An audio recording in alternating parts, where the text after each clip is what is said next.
Inabot na tayo ng hapon at ako'y napakamot sa ulo. Umawag sila Nico at sabing nabili na nila ang pinakasariwang EcoSport sa balat ng Pilipinas. Agad ako dali-daling nag-prepare. Masyado marami yung parking natin dito. Yung mga tapos na unit, ipaparada natin dito sa disclose natin na location. Bandang San Juan din to. So dito natin pinapark yung mga tapos na natin na unit at yung ibang pendings para makagalaw-galaw tayo sa shop. Ang lugar na ito ay hindi basta-bastang parking ng kung sino-sino. Ang lugar na to ay pili lang ng mga tao ang pinapapark. Yun ang sabi ni Ma'am Boy na landlord namin at kapatid ni Ate Girl. Agad kong kinuha itong parking lot na to dahil kami kapos na kapos sa parking slot. Kung mapapansin nyo, napaganda ng area. Masukal, mabato, nasa second floor pa. Wala ka nang hahanapin, parang parking lang sa SM, ang ganda. Matatanaw mo pa, may building sa likod, ang ganda talaga. Yan yung Innova natin, manual gas. Wala ka nang hahanapin, galing Batangas yan boy.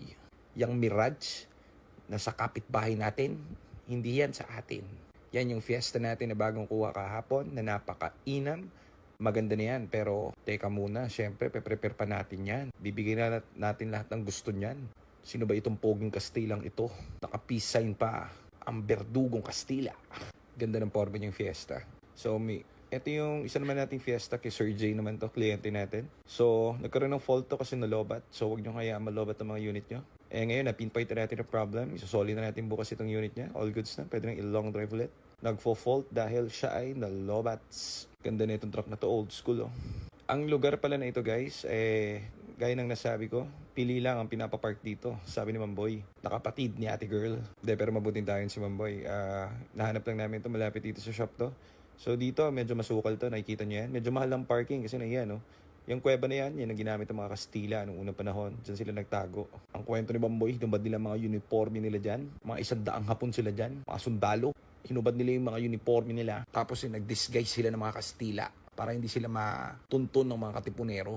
Napaka-wise ng mga hapon na yan. So may focus pa pala tayo dito, itong color blue. Ganda, no? Andiyan yung ABS yan, so kakabit na natin. So baka tanggalin na rin natin dito yan. Ito yung export natin. Ito, hindi mo lang nakita ng buyer natin, nabili na. So may nag-reserve na nito kasi ito na yung last block natin na export. So kung papansin nyo, second floor, ang hangin dito, ang ganda, no? Ito yung Fortuner natin, meron tayo automatic. Loaded yan, so hindi pa dati napapaskill yung mga yan kasi hindi ko matrabaho at medyo marami tayong ginagawa pa. Ito yung pickup natin, long drive ready to. Dinala namin sa Batangas, nag-swimming kami. Walang problema. Manual yan na diesel, so maidam yan. Pwede nyong i-PM si Nico sa page dito sa, hindi ko alam yung price yan kasi si admin Nico ang nagpa-pricing yan. Ito yung Innova, budget meal yan, masarap yan. Galing Batangas yan, wala nang issue yan. Tinirik ako niya nung una, nagpapakipot lang. Pinalitan namin yung ignition coil, buhay na agad.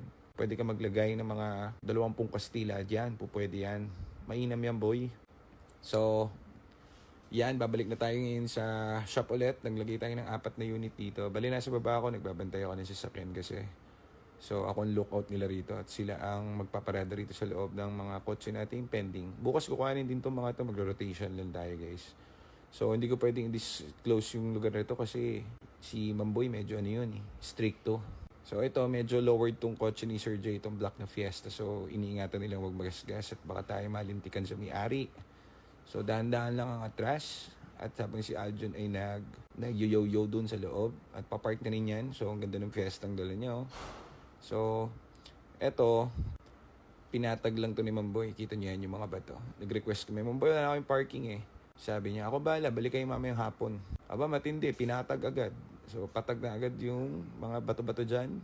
Ready na agad yung mga parking para sa amin. So, salamat, Mamboy.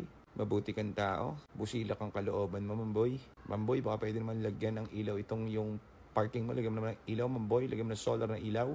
Para naman makita namin yung dinadaanan. So, babalik na tayo ngayon. Punta na tayo ngayon ulit sa shop. Babalik tayo kasi meron pa tayong kukuhaning 4 ulit na kotse doon at ililipat ulit natin dito dahil parating na sila Nico saka sila Mark Yaris, sila Jared na aking pinsan.